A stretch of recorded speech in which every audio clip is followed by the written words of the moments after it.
Saudara-saudara, kita akan bersama-sama mengawali ibadah kita dengan sebuah pengakuan bahwa pertolongan kita datang dari Allah yang menciptakan langit dan bumi. Kiranya Allah Tritunggal menyertai ibadah kita dari awal sampai akhir. Amin. Shalom teman-teman, sebelum kita memulai ibadah kita pada pagi hari ini, mari sama-sama kita siapkan hati kita untuk datang menyembah Tuhan. Mari sama-sama kita bersaat teduh sejenak.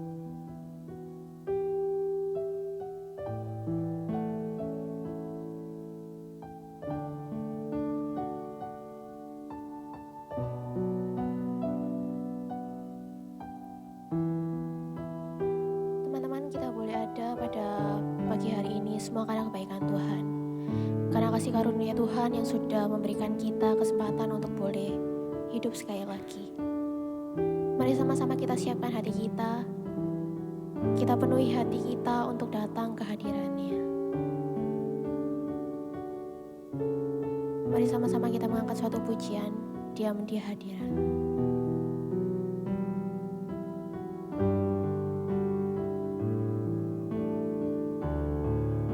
Penuhi hati kami ya Tuhan.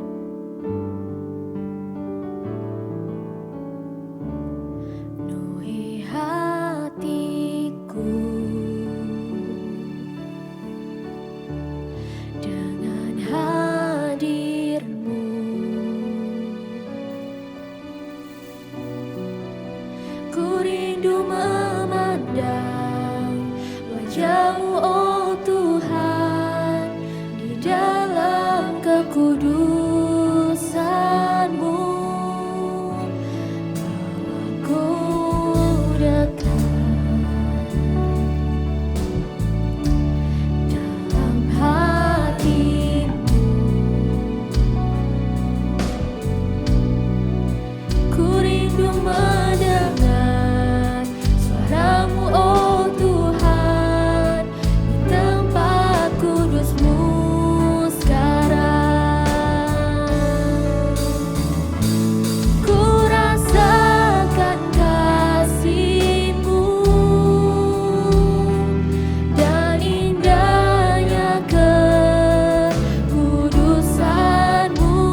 hadir di tempat ini, kami boleh datang bersama-sama beribadah, itu semua karena kebaikan Tuhan.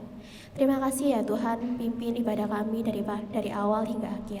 Hanya dalam nama Yesus Kristus kami berdoa, ucap syukur, haleluya, amin. Shalom. Shalom. Kurang semangat sekali lagi ya. Shalom. Shalom. Ya teman-teman, biar kalian di rumah bisa sama-sama semangat dengan kita di sini. Saya ajak teman-teman untuk bangkit berdiri. Mari sama-sama kita mengangkat satu pujian, Ku Diberi Kuasa. Sambil tepuk tangan ya teman-teman.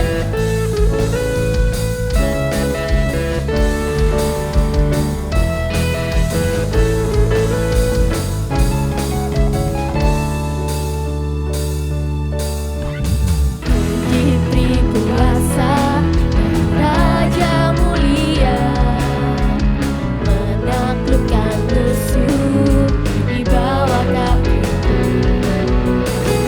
Pakai kuasa Raja mulia, bila Allah ada bersamaku, siapa jadi lawanku? Sungguh besar Kau Tuhanku, Engkau perisai hidupku. Ku berdiri dengan iman dalam Yesus Tuhan. Kau yang memberi kemenangan, ku bersorak merayakan. Terpujilah Engkau Raja segala raja. Sekali lagi kita katakan, ku diberi kuasa. Diberi kuasa, Raja mulia, menaklukkan musuh di bawah kakiku. Ku pakai kuasa dari Raja mulia, bila Allah ada bersamaku, siapa jadi lawanku? Bila Allah ada bersamaku, siapa jadi lawanku? One more time. Bila Allah ada bersamaku, siapa jadi lawanku?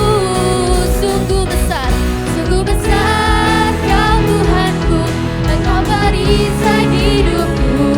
Ku berdiri dengan iman dalam Yesus Tuhan. Kau yang memberi kemenangan, ku bersorak merayakan. Terpujilah Engkau Raja segala raja. Sungguh besar Kau Tuhanku, Engkau perisai hidupku. Ku berdiri dengan iman dalam Yesus Tuhan. Kau yang memberi kemenangan, ku bersorak merayakan. Terpujilah Engkau Raja segala raja. Terpujilah Engkau Raja segala raja. Terpujilah Engkau Raja segala raja.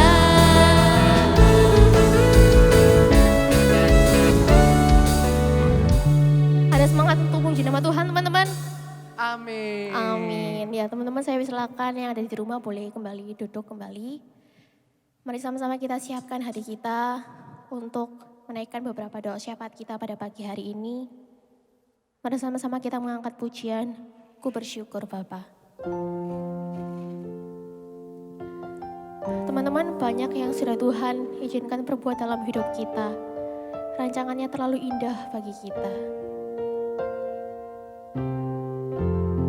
Mari sama-sama kita siapkan hati kita untuk menaikkan doa-doa syafaat kita pada pagi hari ini.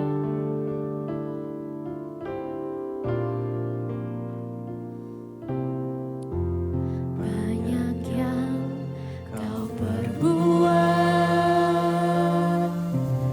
di dalam hidupku. Rancangan indahmu terjadi di hidupku.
kasih setiamu di dalam hidupku.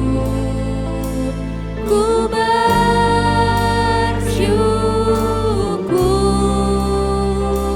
Tuhan. Tuhan yang mengerti segala apa yang kita perlu.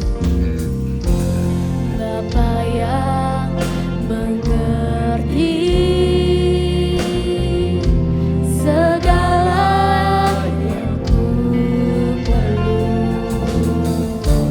Kasih-Mu sempurna nyata dalam hidupku. Ku bersyukur Bapa, ku bersyukur Tuhan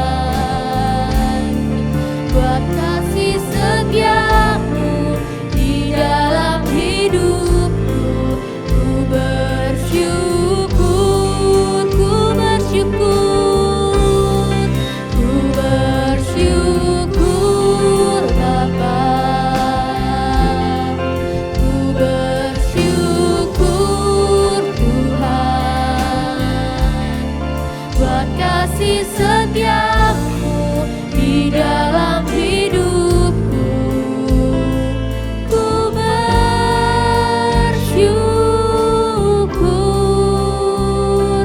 Tuhan. Teman-teman, mari sama-sama kita siapkan hati kita untuk berdoa. Yang pertama kita sama-sama doa untuk kasih karunia yang sudah Tuhan berikan, kesempatan yang sudah Tuhan berikan kepada kita. Kita boleh bersekolah, kita boleh berkuliah, orang tua kita boleh bekerja. Bersama teman-teman kita bersyukur atas semua itu, atas kesehatan yang sudah Tuhan berikan pada setiap kami, kepada keluarga kami. Mari sama-sama teman-teman kita angkat suara kita berdoa untuk pokok doa ini. Tuhan, terima kasih atas anugerah yang sudah Tuhan berikan kepada kami. Tuhan telah memberikan kami kesempatan untuk boleh beribadah. Tuhan telah memberikan kami kesehatan yang baik. Tuhan telah boleh memperizinkan kami untuk berkuliah, bersekolah. Orang tua kami boleh bekerja. Terima kasih ya Tuhan atas apapun yang sudah Tuhan izinkan terjadi dalam kehidupan kami. Ampunilah kami ya Tuhan jikalau seringkali kami menuntut banyak hal lebih dan lebih lagi kepadamu, tanpa kami melihat orang-orang di luar sana yang lebih membutuhkan pertolongan-Mu, pertolongan satu sama lain. Terima kasih ya Tuhan, terima kasih atas semuanya. Teman-teman, mari sama-sama kita juga berdoa untuk virus COVID-19 ini yang masih sangat dekat dengan kehidupan kita. Kita berdoa untuk setiap pemerintah sehingga mereka boleh saling bahu-membahu membentuk suatu program untuk mengurangi COVID-19 ini. Kita juga berdoa teman-teman untuk para dokter yang menangani setiap pasien-pasien yang terkena COVID, kiranya diberikan kekuatan, diberikan kesehatan pula oleh Tuhan. Kita juga berdoa ya teman-teman untuk setiap kita agar kita benar-benar diberikan kesadaran untuk mentaati setiap protokol-protokol kesehatan ini. Mari sama-sama kita buka suara, kita berdoa. Tuhan, kami menyerahkan untuk virus COVID ini yang masih sangat dekat dengan kami. Tuhan, sadarkanlah kami agar kami benar-benar bisa mematuhi protokol kesehatan yang ada. Meskipun kami seringkali pergi keluar, karena Tuhan jauhkan kami dari penyebaran COVID ini. Tuhan, kami juga berdoa sehingga para pemerintah boleh saling bahu-membahu membantu setiap peraturan-peraturan agar dapat meminimalisirkan virus ini. Berdoa ya Tuhan untuk setiap dokter-dokter yang mengenangani para pasien COVID, agar Tuhan berikan kekuatan, Tuhan berikan kesehatan pula bagi mereka. Baik mereka yang saat ini sedang berbaring karena virus ini, kiranya Tuhan juga berikan penghiburan. Terima kasih ya Tuhan, terima kasih. Teman-teman, yang terakhir, mari sama-sama kita berdoa dengan suara senyap atas pergumulan hidup yang sudah Tuhan izinkan terjadi dalam kehidupan kita masing-masing. Mari sama-sama kita berdoa.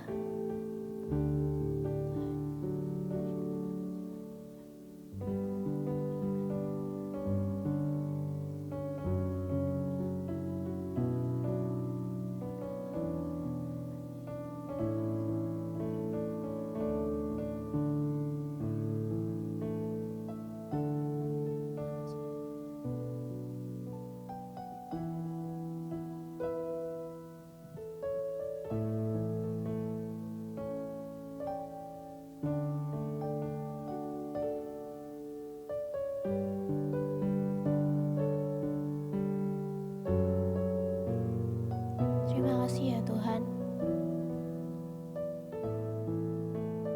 Terima kasih.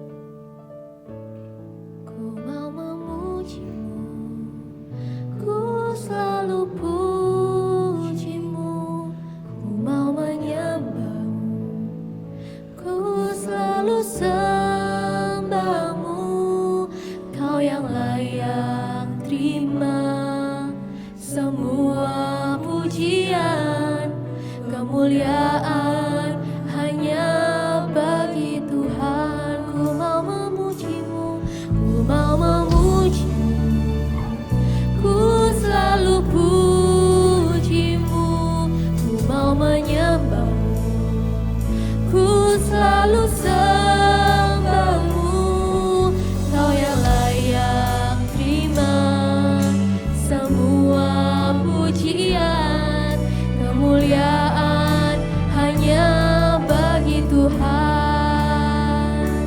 Semua kemuliaan dan keagungan tuju padamu, Tuhan dan Rajaku. Segenap jiwa dan nafasku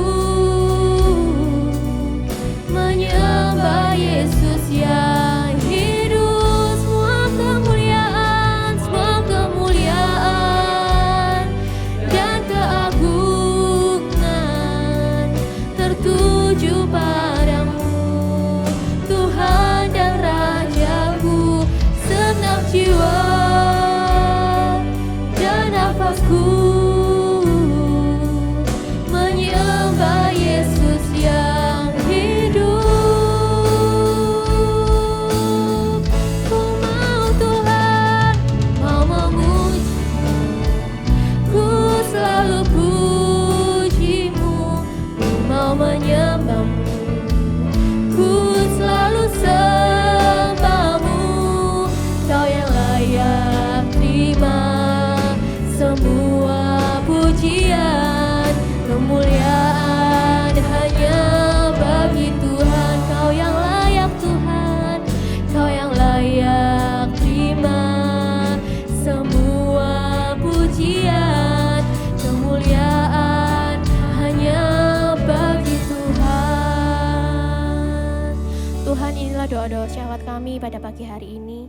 Sambil kami menunggu atas jawaban-Mu, berikanlah kami iman pengharapan yang terus hanya bersandar kepadamu. Dan sebentar lagi kami akan mendengarkan firman Tuhan. Tuhan tolong sertai kami. Hanya dalam Tuhan Yesus Kristus kami berdoa ucap syukur. Haleluya. Amin. Saudara-saudara yang dikasihi oleh Tuhan, akan bersama-sama merenungkan firman Tuhan. Mari kita berdoa terlebih dahulu. Bapa kami di dalam surga, kami mengucap syukur untuk kesempatan kami kembali boleh mendengarkan dan merenungkan firman Tuhan. Berbicaralah Tuhan kepada setiap kami supaya kami boleh mengerti kehendak Tuhan dan kami dimampukan untuk boleh melakukan firman Tuhan dalam kehidupan kami. Di dalam nama Tuhan Yesus kami berdoa. Amin. Firman Tuhan pada hari ini akan diambil dari surat Filemon pasal yang pertama ayat yang ke-17. Filemon pasal yang pertama ayat yang ke-17. Kalau engkau menganggap aku temanmu seiman, terimalah dia seperti aku sendiri. Saudara-saudara, selain pengalaman kerja, maka salah satu prasyarat yang diminta ketika seseorang melamar sebuah pekerjaan adalah adanya surat referensi atau surat rekomendasi. Apa itu surat rekomendasi?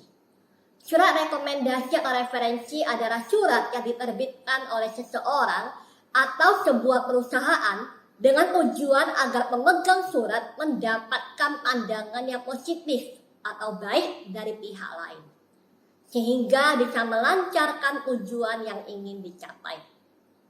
Nah, bukan hanya di dalam mencari pekerjaan, tetapi di dalam hidup sehari-hari kita semua membutuhkan yang namanya referensi dari seseorang. Contoh saja ketika kita mau menjalin hubungan yang lebih serius dengan seseorang, tentu kita akan meminta referensi dari orang-orang di sekitarnya dan juga orang-orang di sekitar kita. Surat Filemon yang kita bahas pada hari ini oleh beberapa ahli juga dikatakan sebagai surat rekomendasi atau surat referensi. Karena isinya merupakan dukungan kepada seorang yang bernama Onesimus, seorang budak yang melarikan diri supaya diterima kembali oleh tuannya. Nah, saudara, surat ini jelas ditulis oleh Rasul Paulus dan ditujukan kepada seorang yang bernama Filemon. Siapakah Filemon ini? Di dalam ayat pertama, Paulus menyebut dia sebagai yang kekasih, teman sekerja kami. Satu hal yang jelas kita tahu bahwa Filemon ini adalah orang percaya non-Yahudi. Dia menjadi percaya berkat pemberitaan Injil yang dilakukan oleh Paulus sendiri. Kita juga tahu bahwa Filemon ini tinggal di sebuah kota yang bernama kota Kolose. Dan kemungkinan Filemon adalah seorang yang kaya. Karena Paulus menyampaikan salamnya di dalam suratnya ini dengan berkata kepada jemaat di rumahmu, ya, di ayat yang kedua. Nah, Bapak, saudara-saudara, pada zaman itu memang merupakan hal yang biasa ya, di mana jemaat kemudian berkumpul di sebuah tempat, entahkah itu sebuah aula pertemuan atau di rumah salah seorang jemaat. Nah, kelihatannya rumah Filemon ini cukup besar sehingga bisa dijadikan tempat berkumpulnya jemaat.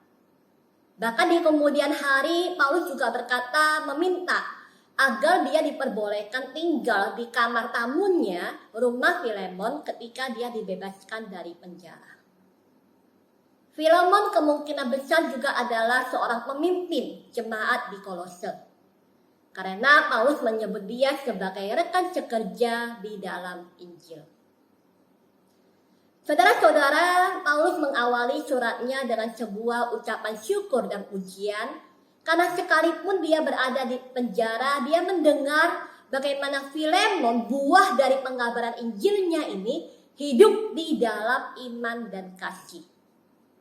Di dalam suratnya, khususnya di dalam ayat 15-17 ya, Paulus meminta agar Filemon mau menerima Onesimus, budak yang telah melarikan diri daripadanya, selamanya bukan lagi sebagai budak, tetapi sebagai saudara yang kekasih.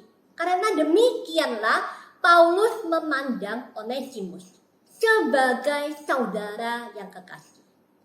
Oleh karena itu Paulus berkata, jikalau engkau menganggap aku sebagai saudara seiman, maka terimalah Onesimus sebagaimana engkau menerima aku. Nah, saudara, apa yang bisa kita pelajari dari surat Paulus kepada Filemon ini? Yang pertama, saudara, kita belajar bahwa Paulus memberikan referensi atau rekomendasi bukan berdasarkan apa yang seseorang lakukan di masa lalu, tetapi apa yang Allah lakukan di dalam hidupnya pada masa sekarang ini. Saudara, bukankah kita ini mudah sekali terpaku pada apa yang orang lain lakukan di masa lalu? Sehingga kita seringkali menilai seseorang berdasarkan apa yang pernah dia lakukan. Kita lupa bahwa setiap orang itu bisa berubah. Apalagi bila perubahan itu dikerjakan oleh Allah sendiri. Nah, menarik sekali saudara, di antara surat-surat Paulus, surat Filemon memang adalah surat yang terpendek. Hanya 1 pasal dan 25 ayat. Jenis dari surat ini juga sangat berbeda dibandingkan dengan surat dan kitab yang lain. Di dalamnya tidak ada muatan histori, sejarah, karya Allah yang dramatis sebagaimana yang bisa kita temukan di dalam kitab Taurat. Di dalamnya juga tidak ada nyanyian, puisi sebagaimana yang kita temukan di dalam kitab Mazmur, Amsal, Pengkhotbah. Juga tidak ada ringkasan doktrin-doktrin yang dalam dan tajam sebagaimana yang biasanya kita temukan di dalam surat Paulus lainnya. Surat ini terkesan lebih personal. Namun kenyataan bahwa Allah berkenan menempatkan surat ini sebagai bagian dari kitab suci tentu saja ada alasan yang signifikan. Saudara, kitab Filemon, surat Filemon ini adalah surat yang kecil dengan pesan yang besar. Pesan besarnya adalah bahwa Injil yang para rasul beritakan ini memiliki kekuatan untuk bisa mengubah kehidupan. Hidup Paulus diubahkan. Hidup Filemon diubahkan. Dan bahkan sekarang hidup Onesimus juga diubahkan oleh kuasa Injil. Saudara, bukankah ini juga yang masih terus terjadi di dalam kehidupan saudara dan saya? Oleh karena itu, Paulus tidak mau terpaku pada masa lalu Onesimus. Dan Paulus juga tidak mau Filemon terpaku pada masa lalu Onesimus. Di ayat yang ke-11 Paulus berkata, dahulu memang dia tidak berguna bagimu. Tetapi sekarang dia sangat berguna, baik bagimu maupun bagiku. Karena itu terimalah dia, bukan lagi sebagai hamba, tetapi sebagai saudara, sebagai rekan di dalam Tuhan. Saudara-saudara, setiap orang bisa berubah. Dan setiap orang harus diberikan kesempatan untuk berubah. Jangan kita melabeli atau mencap seseorang berdasarkan apa yang dia lakukan di masa lalu. Karena siapa tahu hidupnya sudah dijamah oleh Tuhan. Dan hidupnya sudah diubahkan oleh Tuhan. Saudara-saudara, saya teringat akan sebuah slogan yang berkata demikian. God isn't finished with me yet. Tuhan belum selesai dengan hidup saya. Setiap kita masih dalam proses bertumbuh dan berubah. Dan Allah masih bekerja, masih berkarya dalam hidup kita untuk membentuk kita menjadi serupa dengan gambaran anaknya. Karena itu ketika kita memberikan referensi kepada seseorang, lihatlah apa yang Allah kerjakan dalam dirinya sekarang ini. Dan bukan apa yang dia lakukan di masa lalu. Saudara, saya teringat suatu kali teman seangkatan saya di seminari bertanya kepada saya. Tahu tidak kamu kenapa banyak anak yang dulu terkenal nakal, susah diatur, pemberontak, badung, sekarang menjadi hamba Tuhan. Lalu kemudian saya menjawab, mungkin karena dia paling menyadari betapa besarnya anugerah Tuhan. Namun teman saya ini kemudian menjawab, menurut saya, kenapa anak yang demikian menjadi hamba Tuhan? Karena biasanya anak yang demikian ini paling banyak didoakan oleh guru-gurunya. Saudara-saudara, walaupun ini hanya sekedar bercandaan namun saya pikir ini ada benarnya.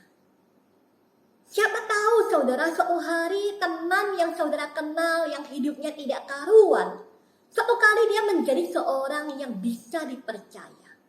Karena banyak orang berdoa untuk dia. Karena itu sekali lagi saudara, ketika kita mereferensikan seseorang, jangan terpaku pada masa lalunya. Karena God isn't finished with him or her yet. Tuhan belum selesai berkarya di dalam hidupnya. Yang kedua, saudara, yang bisa kita pelajari dari surat Paulus kepada Filemon ini adalah Paulus memberikan rekomendasi bukan dengan tujuan untuk kepentingan dirinya, melainkan untuk menolong orang lain berjalan sesuai dengan kehendak Allah. Saudara-saudara, Rasul Paulus terkenal sebagai orang yang sangat mengutamakan orang-orang yang dilayaninya. Berulang kali ketika kita membaca suratnya, kita menemukan bagaimana sekalipun Paulus sendiri berada dalam kondisi yang menderita, kondisi yang tidak nyaman di dalam penjara, namun dia masih memberikan waktu, memperhatikan orang-orang yang dilayani yang ada di luar sana. Dia menulis surat kepada mereka, dia menghibur, dia menguatkan, dia menasehati, bahkan dia memuji kasih dan iman mereka. Bahkan berulang kali juga Paulus mengungkapkan betapa ia sebenarnya membutuhkan pelayanan dari teman sekerja. Namun karena ia melihat jemaat lebih membutuhkan mereka, maka alih-alih menahan mereka punya, dia pun mengutus dan mengirim mereka kepada jemaat. Nah, hal yang sama juga kita lihat di dalam surat Filemon ini. Setelah Onesimus bebas dari penjara, sebenarnya bantuan Onesimus sangat diperlukan oleh Paulus. Di dalam ayat ke-13, Paulus berkata bahwa sebenarnya ia mau menahan Onesimus untuk melayaninya selama ia di penjara. Akan tetapi Paulus tidak mau bersikap egois. Paulus tahu bahwa Onesimus sebagai seorang yang sudah lahir baru harus mempertanggungjawabkan kesalahannya kepada Filemon. Onesimus harus diberi kesempatan untuk boleh memulihkan relasinya dengan Filemon. Namun Paulus memahami pergumulan Onesimus. Akan ada konsekuensi besar yang harus ditanggung oleh seorang budak yang melarikan diri dari tuannya. Kemungkinan besar dia akan disiksa dan dihukum mati. Oleh karena itu, Paulus membekali Onesimus dengan sebuah surat rekomendasi atau surat referensi agar Filemon memberikan kesempatan kepada Onesimus untuk bertindak benar. Nah, saudara, surat referensi ini bukan hanya untuk kepentingan Onesimus, namun juga untuk kepentingan Filemon. Karena pada zaman itu perbudakan merupakan hal yang umum, yang lumrah. Ada hukum yang berlaku bagi budak yang melarikan diri. Bila Filemon tidak menghukum Onesimus dan bahkan menerimanya menjadi saudara, tentu saja Filemon harus menghadapi tekanan dari tuan budak lainnya. Karena itu saudara, Paulus tahu bahwa surat Paulus ini biasanya dibacakan di hadapan jemaat. Maka ini bisa membantu mengatasi ketakutan Filemon dan menolong Filemon untuk bisa melakukan apa yang benar di mata Tuhan. Tidak sampai di sana, saudara. Paulus juga tidak mau menggunakan otoritasnya untuk memerintahkan Filemon melakukan apa yang dikehendakinya. Paulus juga mau mengambil tanggung jawab. Di ayat 18 Paulus berkata, "Tanggungkanlah semuanya kepadaku, segala hutang dan kerugian yang dibuat Onesimus. Aku akan membayarnya kembali." Saudara-saudara, Martin Luther pernah menulis demikian. Apa yang dilakukan oleh Paulus kepada Onesimus ini mengingatkan kita akan apa yang Kristus lakukan bagi kita.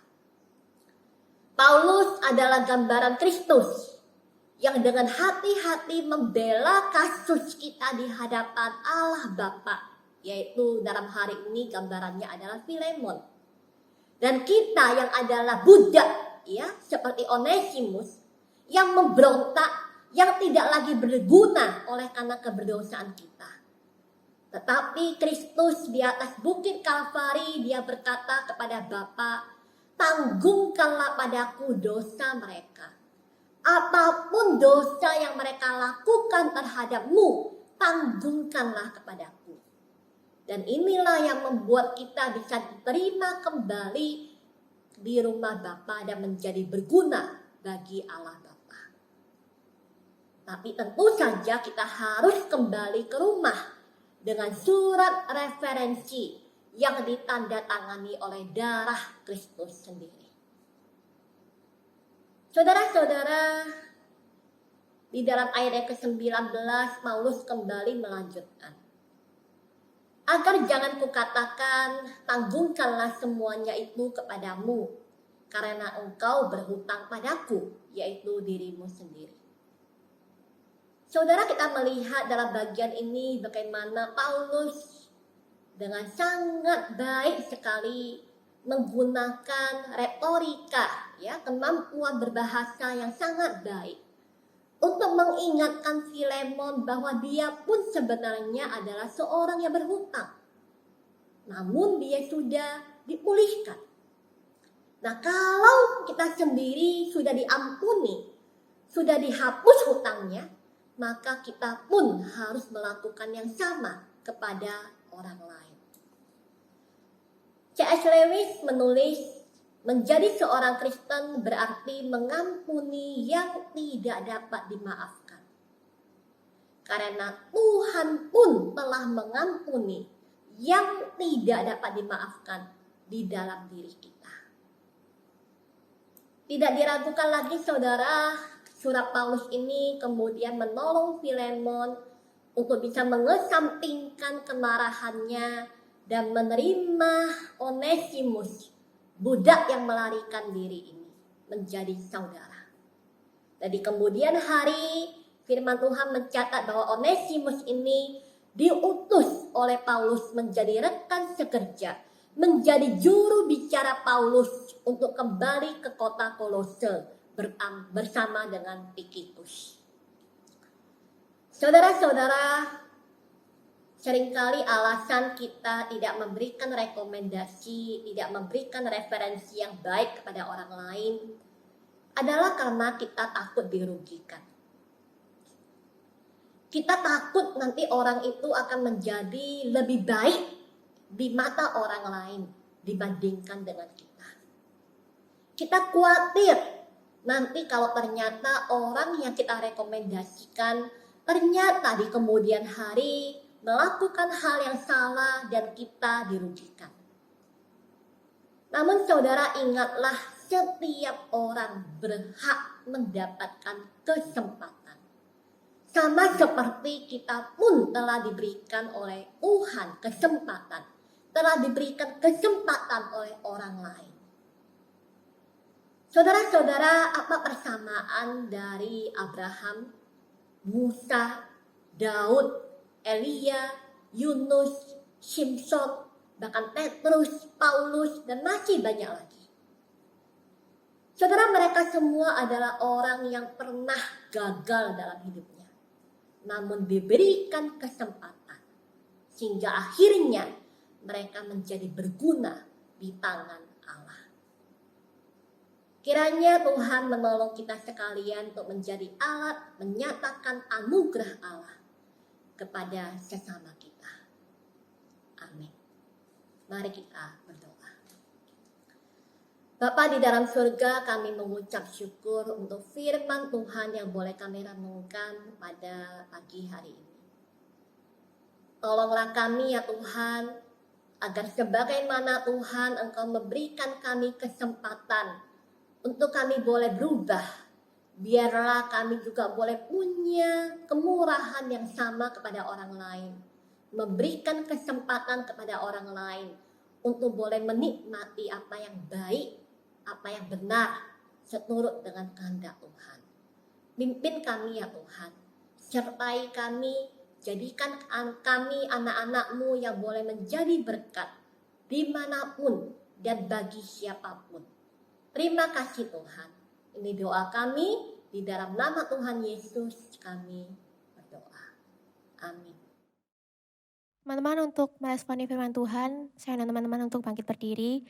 Mari sama-sama kita mengakui pengakuan iman rasuli.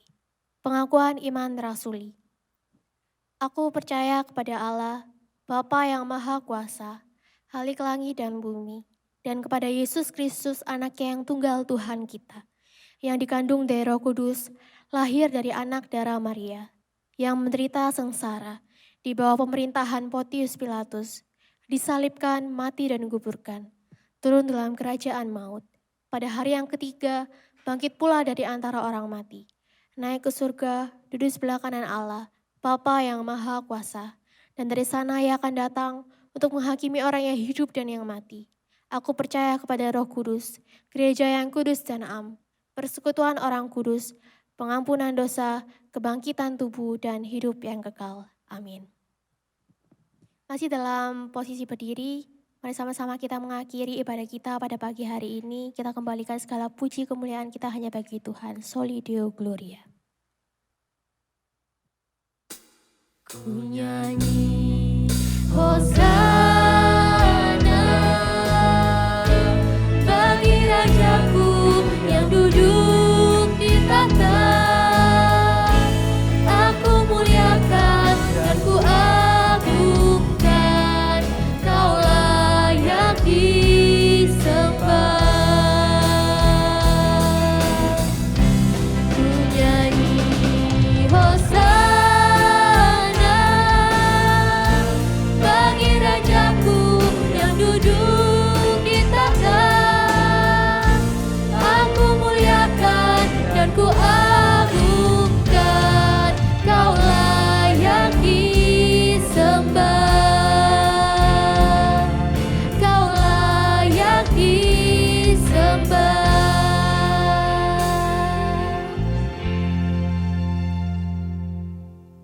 Saudara-saudara, kita sudah menyelesaikan ibadah kita pada hari ini. Mari kita berdoa memohon berkat dari Tuhan.